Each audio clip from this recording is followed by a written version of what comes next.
La première épître de Paul aux Thessaloniciens. Chapitre 1.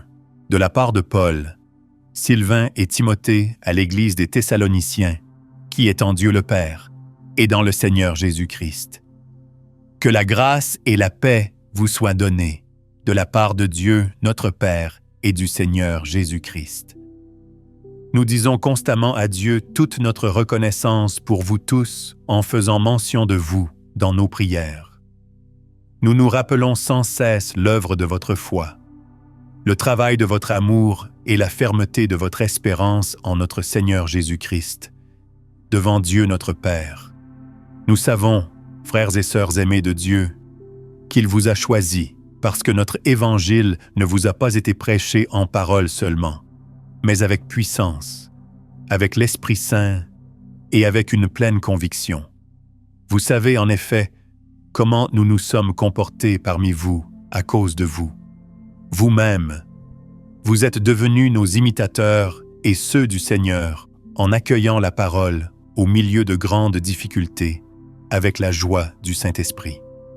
Ainsi, vous êtes devenus un modèle pour tous les croyants de la Macédoine et de l'Achaïe.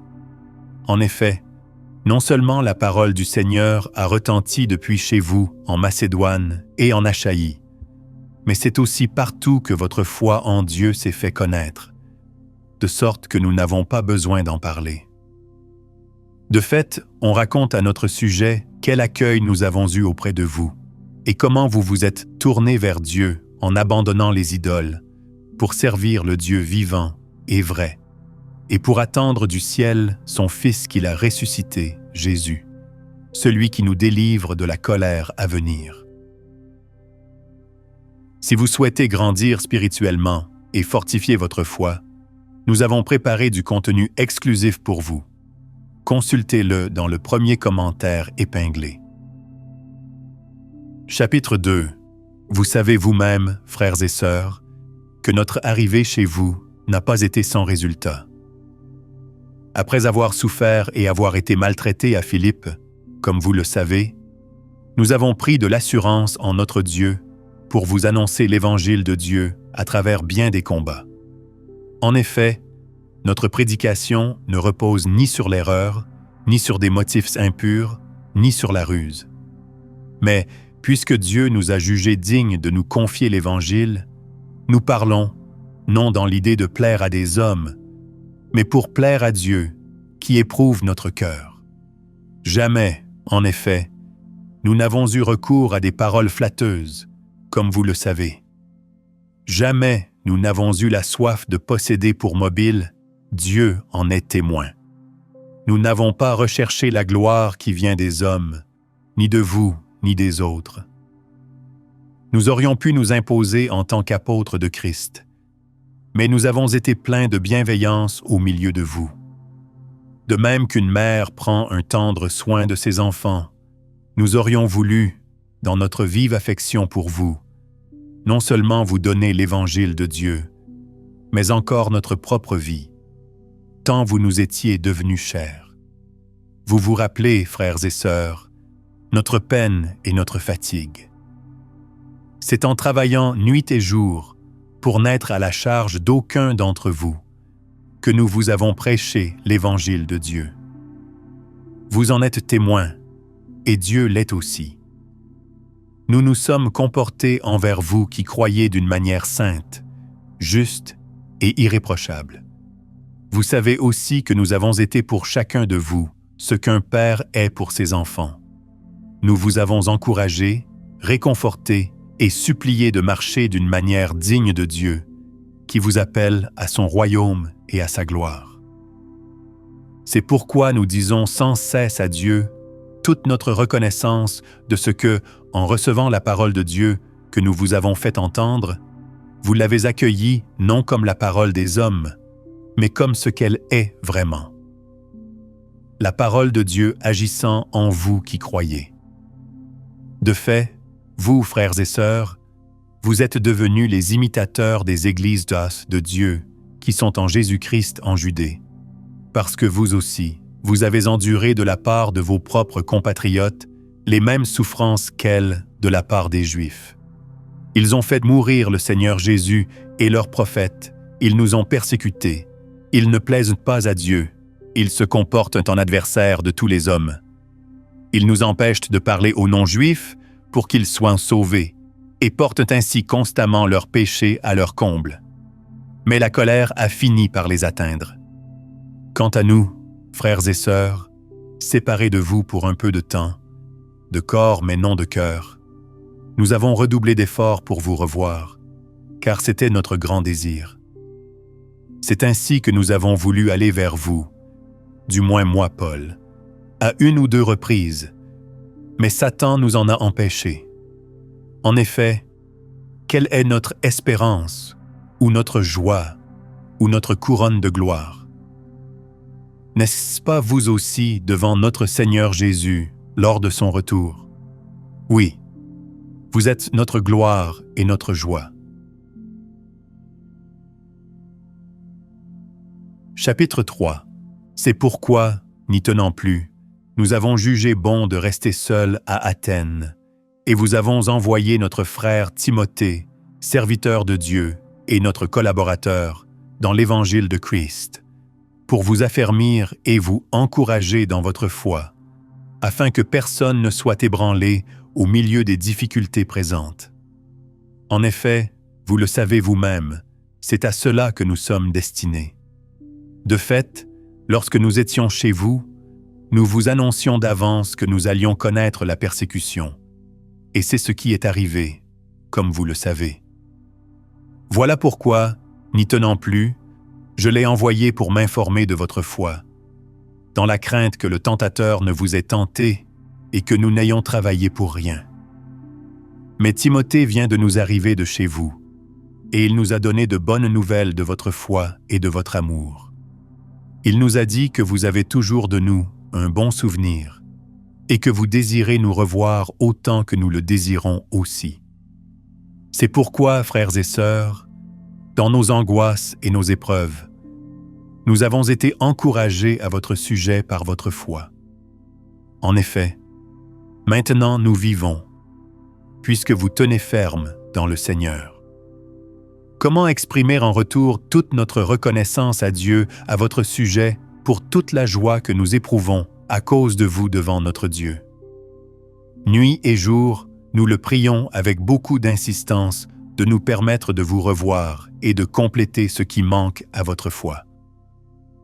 Que Dieu lui-même, notre Père et notre Seigneur Jésus, Christ, dirige notre parcours jusque chez vous.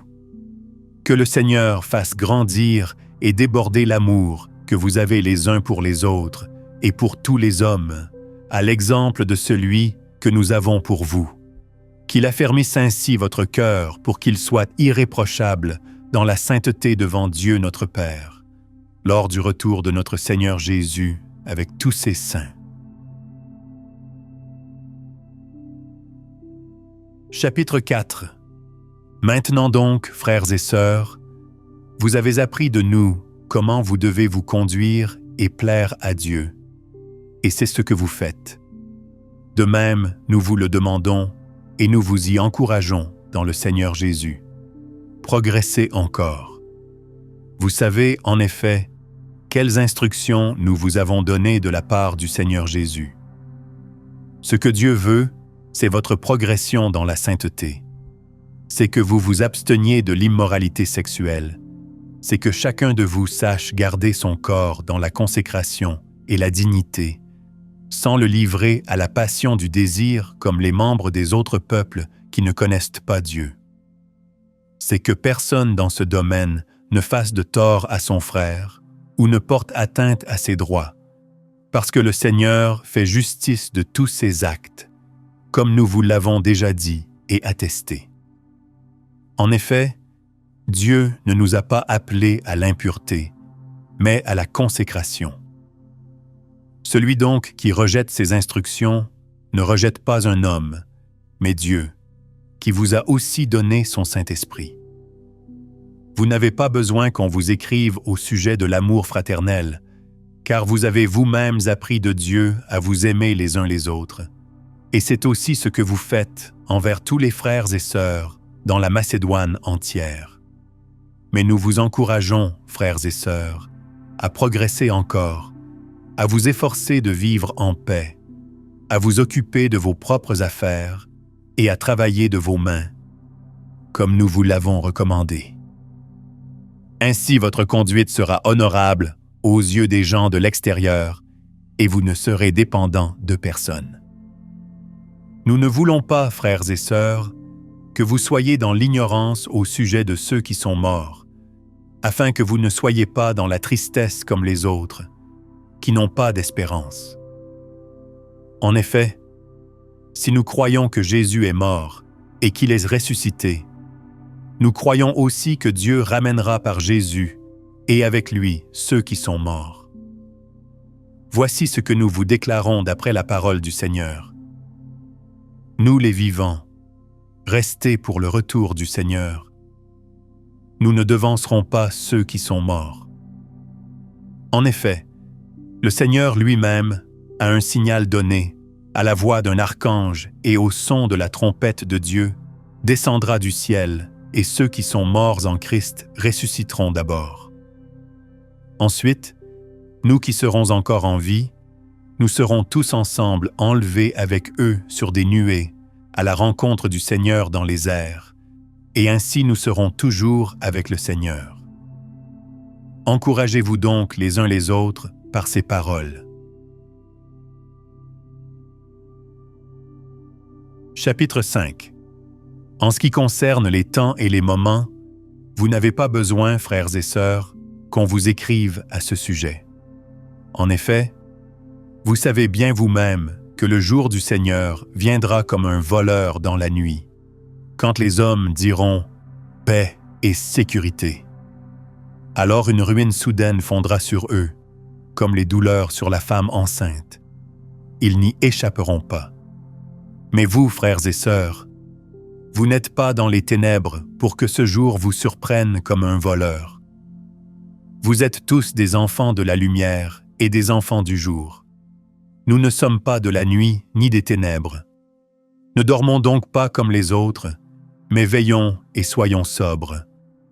En effet, ceux qui dorment dorment la nuit, et ceux qui s'enivrent la nuit. Mais nous qui sommes du jour, soyons sobres, enfilons la cuirasse de la foi et de l'amour, et ayons pour casque l'espérance du salut. En effet, Dieu ne nous a pas destinés à la colère, mais à la possession du salut par notre Seigneur Jésus-Christ, qui est mort pour nous, afin que, soit que nous veillions, soit que nous dormions, nous vivions ensemble avec lui. C'est pourquoi encouragez-vous les uns les autres, et édifiez-vous mutuellement, comme vous le faites déjà. Nous vous demandons, frères et sœurs, de reconnaître ceux qui travaillent parmi vous, qui vous dirigent dans le Seigneur et qui vous avertissent. Ayez beaucoup d'estime et d'amour pour eux à cause de leur travail. Soyez en paix entre vous. Nous vous y invitons, frères et sœurs. Avertissez ceux qui vivent dans le désordre, réconfortez ceux qui sont abattus, soutenez les faibles, faites preuve de patience envers tous. Veillez à ce que personne ne rende à autrui le mal pour le mal, mais recherchez toujours le bien, soit entre vous, soit envers tous les hommes. Soyez toujours joyeux. Priez sans cesse, exprimez votre reconnaissance en toutes circonstances, car c'est la volonté de Dieu pour vous en Jésus-Christ. N'éteignez pas l'esprit, ne méprisez pas les prophéties, mais examinez tout et retenez ce qui est bon. Abstenez-vous de toute forme de mal. Que le Dieu de la paix vous conduise lui-même à une sainteté totale et que tout votre être, l'esprit, l'âme et le corps, soient conservés irréprochables lors du retour de notre Seigneur Jésus-Christ. Celui qui vous appelle est fidèle, c'est aussi lui qui le fera. Frères et sœurs, priez pour nous. Saluez tous les frères et sœurs par un saint baiser. Je vous en supplie par le Seigneur, que cette lettre soit lue à tous les frères et sœurs, Que la grâce de notre Seigneur Jésus-Christ soit avec vous.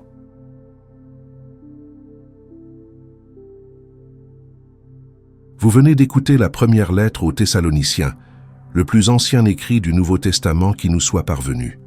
Cette lettre, rédigée par l'apôtre Paul environ 20 ans après la résurrection de Jésus-Christ, nous transporte aux origines même du christianisme. Elle nous permet d'entendre la voix d'un apôtre s'adressant à une jeune communauté de croyants avec une tendresse paternelle et une préoccupation pastorale profonde. Cette lettre déborde d'affection, d'encouragement et d'espérance. En écoutant ces 5 chapitres, vous avez été témoin de la relation extraordinaire qui unissait Paul aux chrétiens de Thessalonique. L'apôtre compare son affection pour eux à celle d'une mère qui prend soin de ses enfants et à celle d'un père qui exhorte chacun de ses fils. Cette double image révèle la profondeur de l'amour pastoral de Paul. Il ne se contentait pas de transmettre un enseignement doctrinal. Il donnait sa propre vie, son âme même, à ceux qui l'avaient engendré dans la foi. La puissance de cette lettre réside dans son mélange unique d'affection personnelle et d'enseignements théologiques solides. Paul félicite les Thessaloniciens pour leur foi, leur amour et leur espérance. Il leur rappelle comment l'Évangile est venu à eux, non seulement en parole, mais aussi en puissance dans l'Esprit Saint et avec une pleine conviction. Il les encourage à persévérer dans les épreuves et leur donne un enseignement précieux sur le retour glorieux du Seigneur Jésus-Christ. Cette première lettre aux Thessaloniciens a été écrite vers l'an 50 de notre ère, soit environ 20 ans après la mort et la résurrection de Jésus. Paul se trouvait alors à Corinthe, après avoir été contraint de quitter précipitamment Thessalonique à cause des persécutions. Le livre des Actes des Apôtres nous raconte comment Paul, Silas et Timothée avaient fondé l'église de Thessalonique lors du 2e voyage missionnaire de l'apôtre. Thessalonique était la capitale de la province romaine de Macédoine, une ville portuaire prospère située sur la Via Egnatia, la grande route qui reliait Rome à l'Orient. Sa position stratégique en faisait un centre commercial et culturel important. La population était diverse, comprenant des Grecs, des Romains, des Juifs et des personnes de nombreuses autres origines. Cette diversité se reflétait dans la composition de l'église naissante. Paul était arrivé à Thessalonique après avoir subi des mauvais traitements à Philippe, où il avait été battu et emprisonné. Malgré ses souffrances récentes, il avait proclamé l'Évangile avec audace dans la synagogue de Thessalonique pendant 3 sabbats consécutifs. Certains Juifs furent convaincus, ainsi qu'un grand nombre de Grecs craignant Dieu et plusieurs femmes de la haute société. Une église était née. Cependant, des Juifs jaloux avaient provoqué une émeute en rassemblant des vauriens de la place publique. Ils avaient attaqué la maison de Jason, où Paul logeait, et avaient traîné Jason et quelques frères devant les magistrats de la ville. L'accusation était grave et politiquement chargée. Ces gens qui ont bouleversé le monde sont aussi venus ici, et Jason les a reçus. Ils agissent tous contre les décrets de César, disant qu'il y a un autre roi, Jésus. Face à ce danger, les frères avaient fait partir Paul et Silas de nuit vers Bérée. L'apôtre avait dû quitter cette jeune église après seulement quelques semaines de ministère. Son cœur était resté à Thessalonique, inquiet pour ces nouveaux convertis confrontés à la persécution. Il avait tenté à plusieurs reprises de retourner les voir, mais Satan l'en avait empêché, comme il l'écrit lui-même dans cette lettre. Ne pouvant plus supporter cette incertitude, Paul avait envoyé Timothée depuis Athènes pour avoir des nouvelles des Thessaloniciens et pour les affermir dans la foi. Timothée était revenu avec d'excellentes nouvelles. Les Thessaloniciens tenaient ferme dans le Seigneur malgré les tribulations. Leur foi était devenue un exemple pour tous les croyants de Macédoine et d'Achaïe. La nouvelle de leur conversion s'était répandue partout. C'est dans ce contexte de joie et de soulagement que Paul écrit cette lettre. Elle est à la fois une action de grâce pour la fidélité des Thessaloniciens, une défense de son ministère apostolique contre d'éventuelles calomnies, et un enseignement sur des questions pratiques et doctrinales qui préoccupaient la communauté. Parmi ces questions, celle du retour de Christ occupait une place centrale. Si vous désirez approfondir les vérités mystérieuses de la parole de Dieu, nous avons préparé un matériel exclusif pour vous. Consultez le premier commentaire épinglé. Le message central de cette lettre tourne autour de 3 grandes réalités de la vie chrétienne que Paul mentionne dès le début. Votre foi, votre amour et votre espérance.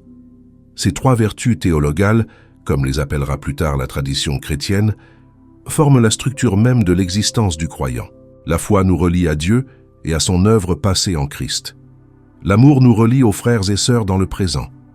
L'espérance nous oriente vers l'avenir glorieux que Dieu nous prépare. La foi des Thessaloniciens est particulièrement remarquable parce qu'elle s'est manifestée dans l'épreuve. Paul rappelle comment ils ont reçu la parole au milieu de beaucoup de tribulations, avec la joie du Saint-Esprit. Cette joie paradoxale au cœur de la souffrance est la marque authentique de l'œuvre de l'Esprit. Elle ne dépend pas des circonstances extérieures, mais de la présence intérieure de Dieu lui-même. Cette foi active des Thessaloniciens avait produit un témoignage puissant. Paul écrit que de chez eux, la parole du Seigneur a retenti non seulement en Macédoine et en Achaïe, mais leur foi en Dieu s'est fait connaître en tout lieu. L'apôtre n'avait même pas besoin de parler de leur conversion. Partout où il allait, on lui racontait comment les Thessaloniciens s'étaient tournés vers Dieu en abandonnant les idoles pour servir le Dieu vivant et vrai. L'amour des Thessaloniciens se manifestait dans leurs relations fraternelles. Paul les félicite parce que leur amour mutuel abonde de plus en plus. Cet amour n'était pas un sentiment vague, mais une réalité concrète qui se traduisait en actes. Il s'étendait même au-delà de leur communauté locale pour atteindre tous les frères de la Macédoine entière. Paul les exhorte simplement à abonder encore plus dans cet amour. L'espérance des Thessaloniciens était fixée sur le retour glorieux de Jésus-Christ. Paul mentionne cette espérance dès le premier chapitre, lorsqu'il parle d'attendre des cieux son Fils qu'il a ressuscité des morts, Jésus qui nous délivre de la colère à venir. Cette attente du retour de Christ n'était pas une spéculation théorique pour les premiers chrétiens. C'était une réalité vivante qui façonnait leur vie quotidienne. Jésus est révélé dans cette lettre sous plusieurs aspects complémentaires. Il est d'abord présenté comme celui qui est mort et ressuscité. Cette affirmation centrale de l'Évangile est le fondement de toute la foi chrétienne. Si Christ n'est pas ressuscité, notre foi est vaine, dira Paul ailleurs. Mais Christ est ressuscité, et sa résurrection garantit la nôtre. Jésus est également présenté comme le Seigneur qui revient. L'expression « le Seigneur lui-même descendra du ciel » est l'une des descriptions les plus vivantes du retour de Christ dans tout le Nouveau Testament. Ce retour sera accompagné d'un cri de commandement, de la voix d'un archange et de la trompette de Dieu. Les morts en Christ ressusciteront premièrement. Puis nous, les vivants qui seront restés, nous serons tous ensemble enlevés avec eux sur des nuées à la rencontre du Seigneur dans les airs. Et ainsi, nous serons toujours avec le Seigneur.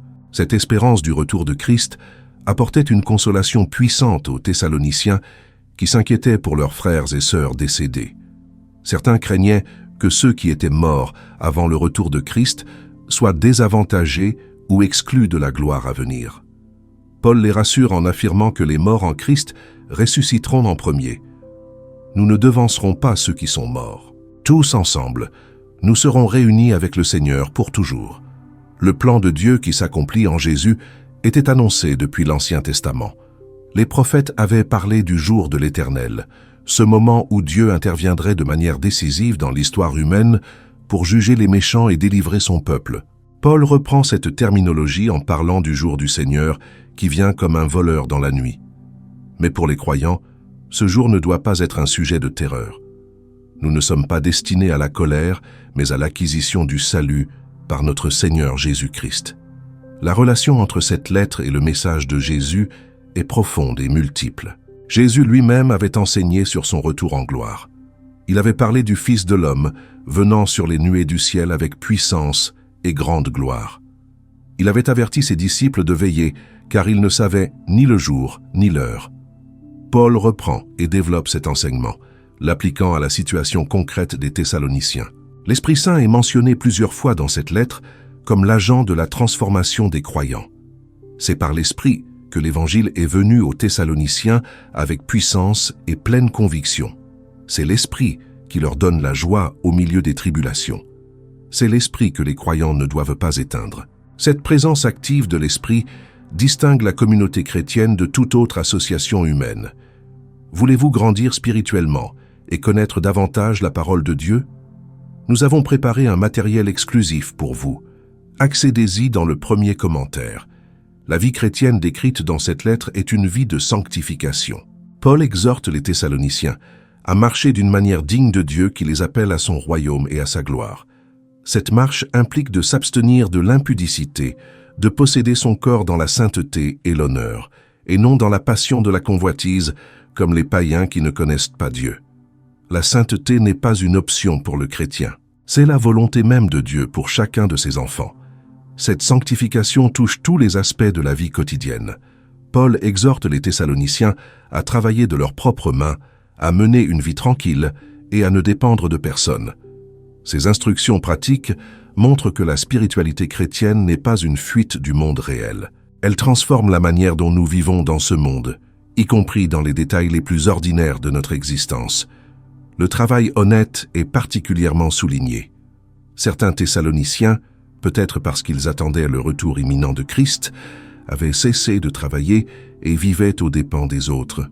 Paul les rappelle à l'ordre. L'attente du retour de Christ ne justifie pas l'oisiveté. Au contraire, elle devrait nous motiver à être encore plus fidèles dans nos responsabilités présentes. Les relations au sein de la communauté font également l'objet d'instructions précises.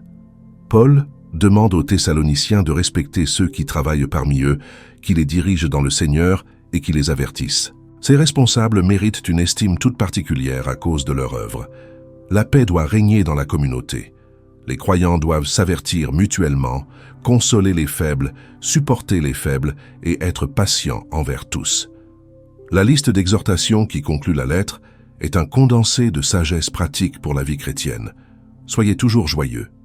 Priez sans cesse. Rendez grâce en toutes choses, car c'est la volonté de Dieu en Jésus-Christ pour vous. N'éteignez pas l'esprit. Ne méprisez pas les prophéties. Examinez toutes choses et retenez ce qui est bon. Abstenez-vous de toute espèce de mal. Ces courtes phrases méritent chacune une méditation approfondie. La joie constante que Paul recommande n'est pas un optimisme naïf qui ignore les difficultés de la vie. C'est une joie enracinée dans la certitude de l'amour de Dieu et de la victoire finale de Christ. Cette joie peut coexister avec la tristesse face aux épreuves de la vie. Elle est un fruit de l'esprit qui transcende nos émotions fluctuantes. La prière sans cesse ne signifie pas que nous devons passer chaque minute en méditation formelle. Elle décrit plutôt une attitude de communion constante avec Dieu, une conscience de sa présence qui imprègne toutes nos activités. Nous pouvons prier en travaillant, en marchant, en conduisant. Chaque moment peut devenir une occasion de dialogue avec notre Père céleste. L'action de grâce en toute chose est peut-être l'exhortation la plus difficile à mettre en pratique. Comment rendre grâce dans la maladie, le deuil ou l'échec? Paul ne dit pas de rendre grâce pour toute chose, comme si le mal était un bien. Il dit de rendre grâce en toute chose, reconnaissant que même dans les circonstances les plus sombres, Dieu reste souverain et bon. Sa grâce nous suffit. L'avertissement de ne pas éteindre l'esprit est particulièrement significatif. L'image suggère que l'esprit est comme un feu qui peut être alimenté ou étouffé. Nos choix, nos attitudes, notre obéissance ou notre désobéissance affectent notre sensibilité à l'esprit. Nous pouvons l'attrister par notre péché ou le réjouir par notre consécration. L'esprit ne nous force jamais. Il nous invite, et nous pouvons accepter ou refuser son invitation. Pour vous qui cherchez une marche plus profonde avec Dieu, nous avons préparé un matériel spécial. Accédez-y dans le premier commentaire épinglé. Cette lettre nous invite à réfléchir sur notre propre vie à la lumière de ces enseignements. Comment notre foi se manifeste-t-elle dans nos œuvres? Notre amour pour les frères et sœurs abonde-t-il de plus en plus? Vivons-nous dans l'attente joyeuse du retour de Christ, ou avons-nous perdu cette espérance vivante? Ces questions ne sont pas destinées à nous culpabiliser, mais à nous stimuler dans notre marche avec Dieu. L'attente du retour de Christ devrait affecter profondément notre manière de vivre. Si nous croyons vraiment que Jésus peut revenir à tout moment, cela change notre perspective sur les possessions matérielles, les ambitions terrestres et les relations humaines. Nous vivons comme des étrangers et des voyageurs sur cette terre, sachant que notre vraie patrie est dans les cieux. Cette espérance eschatologique n'est pas une invitation à la passivité. Au contraire, elle nous motive à l'action. Puisque nous savons que le temps est court, nous voulons employer chaque jour pour la gloire de Dieu. Puisque nous savons que le jugement vient, nous proclamons l'Évangile avec urgence. Puisque nous savons que notre travail dans le Seigneur n'est pas vain, nous persévérons même face aux difficultés. La consolation que Paul offre aux Thessaloniciens concernant leur mort est précieuse pour nous aussi. Nous ne sommes pas comme les autres qui n'ont pas d'espérance. Quand nous perdons un être cher qui était en Christ, nous pleurons, car la séparation est douloureuse. Mais nous ne pleurons pas sans espérance. Nous savons que la mort n'est pas la fin. Nous savons que nous reverrons ceux qui nous ont précédés. Nous savons que nous serons toujours avec le Seigneur ensemble. Cette espérance de la résurrection est au cœur de la foi chrétienne. Sans elle, comme le dit Paul dans une autre lettre, nous serions les plus misérables de tous les hommes. Mais Christ est ressuscité des morts, prémisse de ceux qui sont morts. En Adam, tous meurent. En Christ, tous revivront. Cette certitude transforme notre rapport à la mort et nous libère de sa terreur. La dimension communautaire de la foi est fortement soulignée dans cette lettre. Paul ne s'adresse pas à des individus isolés, mais à une communauté. Les exhortations sont au pluriel. Encouragez-vous les uns les autres, édifiez-vous mutuellement, avertissez les paresseux, consolez les découragés, supportez les faibles. La vie chrétienne est essentiellement une vie partagée, vécue en communion avec d'autres croyants. Cette communion fraternelle n'est pas optionnelle, elle est constitutive de notre identité en Christ. Nous ne pouvons pas grandir spirituellement en restant isolés. Nous avons besoin des dons, des encouragements et même des corrections de nos frères et sœurs. L'Église n'est pas un club de personnes parfaites, c'est une famille de pécheurs pardonnés qui s'entraident sur le chemin de la sanctification. Paul termine sa lettre par une prière magnifique pour les Thessaloniciens.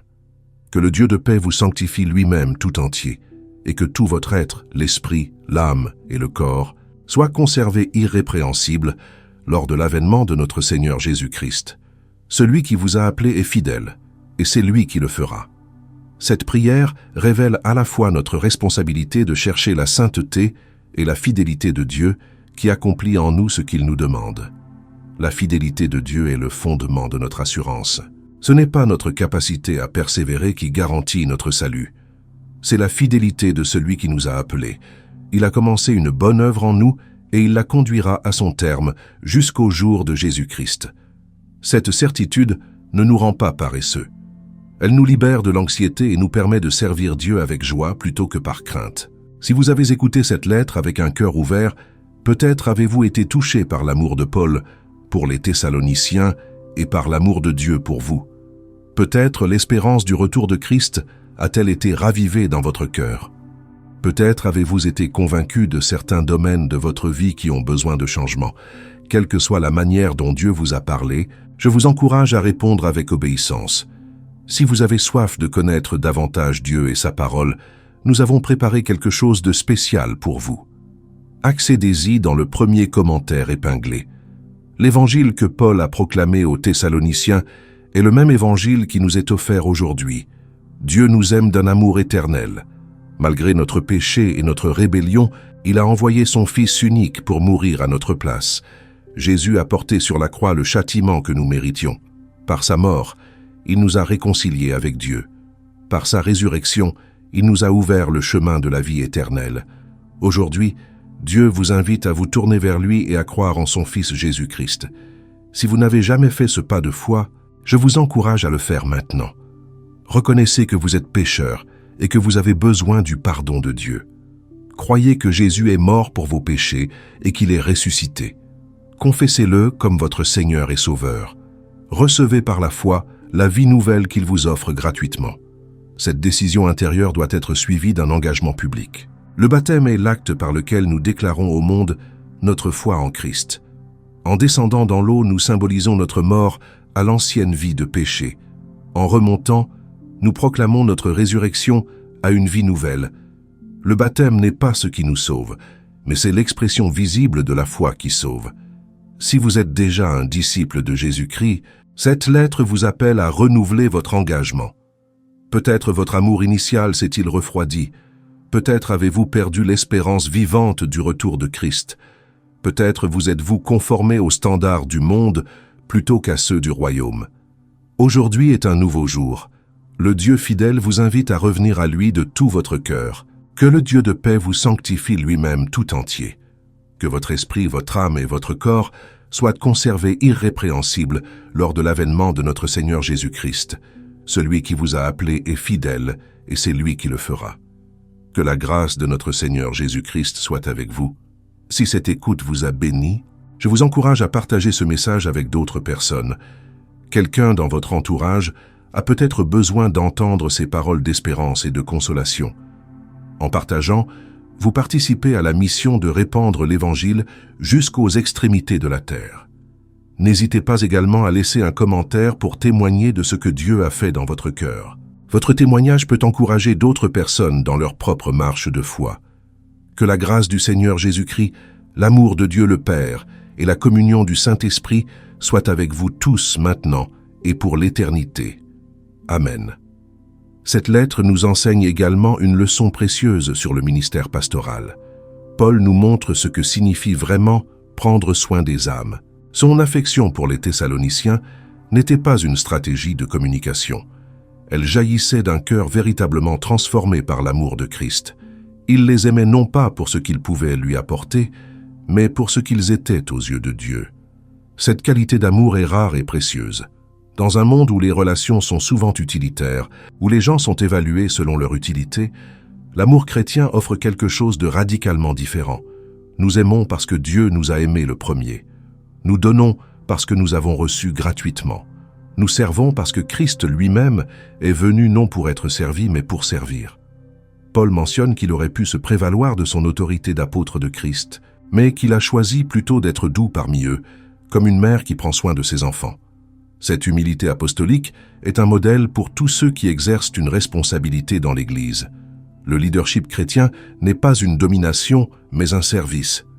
Ce n'est pas une position de privilège, mais de responsabilité. L'apôtre rappelle également comment il a travaillé nuit et jour pour n'être à la charge d'aucun des Thessaloniciens, tout en leur proclamant l'Évangile. Ce détail révèle l'intégrité de Paul.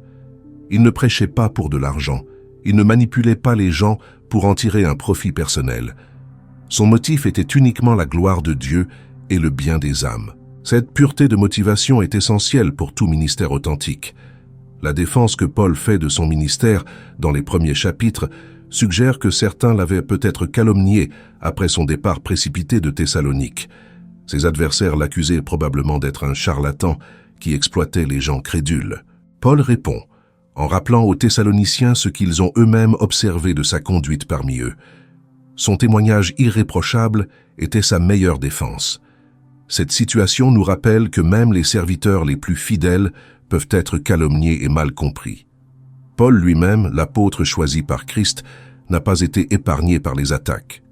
Si nous sommes fidèles dans notre service, nous ne devons pas nous étonner de rencontrer de l'opposition. Notre consolation est que Dieu connaît la vérité et qu'il rendra justice en son temps. La persécution que les Thessaloniciens enduraient de la part de leurs compatriotes est un thème récurrent de cette lettre. Paul les félicite d'avoir reçu la parole au milieu de beaucoup de tribulations. Il compare leur expérience à celle des églises de Judée, qui souffraient de la part des Juifs. Cette solidarité dans la souffrance créait un lien profond entre les communautés chrétiennes dispersées dans l'Empire. La réalité de la persécution était quotidienne pour les premiers chrétiens. Se convertir au christianisme signifiait souvent rompre avec sa famille, perdre son emploi, être exclu de la vie sociale. Dans certains cas, cela pouvait même coûter la vie. Les Thessaloniciens avaient embrassé la foi en connaissance de cause. Ils savaient ce qu'il leur en coûterait, et ils avaient choisi Christ quand même.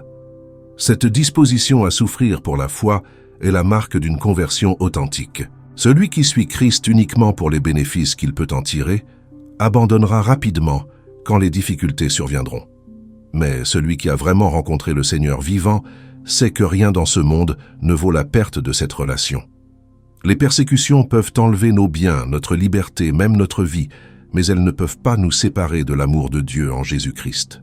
L'exemple des Thessaloniciens nous interpelle aujourd'hui. Dans de nombreuses régions du monde, nos frères et sœurs souffrent encore pour leur foi. Ils sont emprisonnés, torturés, parfois tués, simplement parce qu'ils croient en Jésus. Leur courage et leur fidélité sont un témoignage puissant pour nous qui vivons dans des contextes plus confortables. Sommes-nous prêts à payer le prix de notre foi si cela nous était demandé? Même dans les pays où la persécution physique est rare, les chrétiens peuvent faire face à d'autres formes de pression. La moquerie, le rejet social, la discrimination professionnelle, l'exclusion familiale sont des réalités que beaucoup connaissent.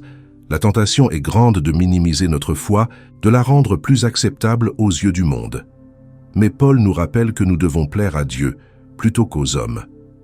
La notion de sainteté qui traverse cette lettre mérite une attention particulière. Paul affirme clairement que la volonté de Dieu est notre sanctification. Ce terme peut sembler étrange ou dépassé à nos oreilles modernes. Pourtant, il exprime une réalité centrale de la vie chrétienne. Être saint signifie être mis à part pour Dieu, lui appartenir exclusivement, refléter son caractère dans notre vie quotidienne. Cette sanctification touche particulièrement le domaine de la sexualité. Paul exhorte les Thessaloniciens à s'abstenir de l'impudicité et à posséder leur corps dans la sainteté et l'honneur. Ces instructions étaient particulièrement pertinentes dans le contexte de la culture gréco-romaine, où l'immoralité sexuelle était largement acceptée et même encouragée. Les nouveaux convertis devaient apprendre à vivre selon des standards radicalement différents. Ces exhortations restent d'une actualité brûlante dans notre société contemporaine. La révolution sexuelle a normalisé des comportements que l'Écriture qualifie de péchés. La pornographie est accessible en un clic. Les relations sexuelles en dehors du mariage sont considérées comme la norme. L'infidélité conjugale est banalisée dans les médias. Face à cette pression culturelle, les chrétiens sont appelés à une contre-culture de pureté et de fidélité. Cette pureté n'est pas un légalisme répressif, mais une expression de notre amour pour Dieu et du respect de notre corps comme temple du Saint-Esprit. Elle n'est pas non plus une condamnation des personnes qui luttent avec des tentations dans ce domaine.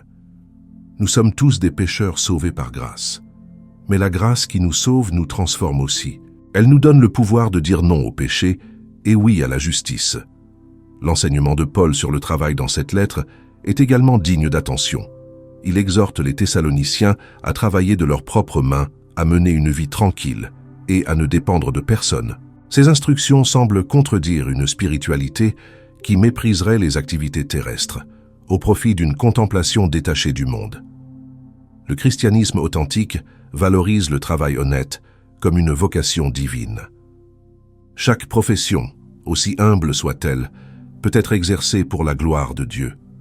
Le boulanger qui fait son pain avec conscience, l'infirmière qui soigne ses patients avec compassion, le comptable qui tient ses livres avec intégrité, tous servent Dieu dans leur travail quotidien. Il n'y a pas de hiérarchie entre le travail sacré et le travail séculier aux yeux de Dieu. Cette éthique du travail a profondément influencé la civilisation occidentale. Les historiens reconnaissent que la réforme protestante, avec son insistance sur la vocation de chaque croyant, a contribué au développement économique de l'Europe. Le travail n'était plus vu comme une malédiction, mais comme une bénédiction, une manière de participer à l'œuvre créatrice de Dieu et de servir son prochain. Cependant, le travail ne doit pas devenir une idole. Paul exhorte également les Thessaloniciens à mener une vie tranquille. L'activisme frénétique, l'obsession de la productivité, l'incapacité à se reposer sont des symptômes d'un déséquilibre spirituel. Dieu nous a donné le sabbat comme un cadeau, un jour de repos et de ressourcement. Ignorer ce rythme divin conduit à l'épuisement et à la perte de sens. L'équilibre entre le travail et le repos, entre l'engagement dans le monde et la communion avec Dieu, est un défi constant pour les chrétiens d'aujourd'hui. Nous vivons dans une culture qui valorise la performance et la vitesse. Prendre du temps pour la prière, la méditation de la parole et la communion fraternelle peut sembler improductif. Pourtant, c'est précisément dans ces moments de retrait que nous puisons la force pour notre engagement dans le monde. En conclusion de cette méditation sur la première lettre aux Thessaloniciens, revenons à l'espérance qui en est le cœur battant. Les premiers chrétiens vivaient dans l'attente imminente du retour de Christ. Cette attente n'a pas été déçue simplement parce que 2000 ans se sont écoulés. Chaque génération de chrétiens est appelée à vivre comme si Christ pouvait revenir aujourd'hui, tout en servant fidèlement comme s'il tardait encore. Cette tension eschatologique est constitutive de l'existence chrétienne. Nous sommes déjà sauvés et pas encore pleinement glorifiés. Nous goûtons déjà les arts du royaume et nous attendons encore sa pleine manifestation. Nous vivons entre le déjà et le pas encore, dans cette période bénie où l'Évangile peut encore être proclamé. et où les pécheurs peuvent encore se repentir. Que cette lettre ravive en vous l'espérance vivante du retour de notre Seigneur. Que chaque jour soit vécu dans la lumière de ce grand événement. Que votre foi soit active, que votre amour abonde et que votre espérance demeure ferme jusqu'à la fin. Car celui qui vous a appelé est fidèle, et c'est lui qui le fera. La lettre aux Thessaloniciens nous rappelle aussi l'importance de la communauté dans la vie chrétienne. Paul ne s'adresse jamais à des individus isolés, mais toujours à une église, un corps de croyants liés les uns aux autres par leur foi commune en Christ. Cette dimension communautaire est essentielle à la compréhension biblique de la foi.